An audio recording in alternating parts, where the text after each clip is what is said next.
Assalomu alaykum futbol muxlislari. Bugun sizlar bilan futbol olamidagi eng so'nggi yangiliklar bilan tanishib chiqamiz. Agar kanalimizga obuna bo'lmagan bo'lsangiz, obuna bo'ling va ushbu videoga kanalimiz rivoji uchun like bosishni unutmang. 2025-2026 yilgi mavsumdagi Angliya Kubogi finalida Manchester City va Chelsea o'zaro kuch sinashadigan bo'ldi. Bu o'yin 16-may kuni Wembley stadionida bo'lib o'tadi.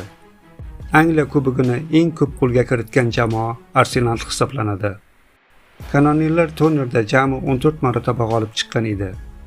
Bu ko'rsatkich bo'yicha ikkinchi o'rinda Manchester United 13 ta sovrin bilan qayd etilgan.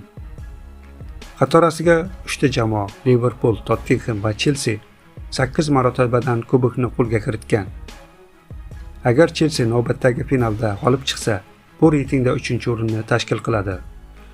16-may kuni g'oliblik Manchester Cityga nasib qilsa, shaharliklar Angliya Kubogidagi yutuqlari sonini 8 taga yetkazib, bir pog'ona yuqorida turgan jamoalar safiga qo'shiladi.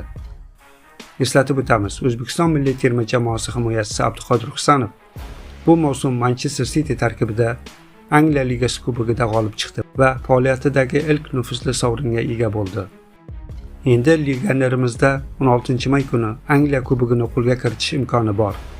Bundan tashqari Manchester City Angliya Premier Ligasida ham chempionlikni nishonlab, ichki tribl qayd etishi mumkin. Bu borada biz hamyurtimizga muvaffaqiyatlar tilab qolamiz.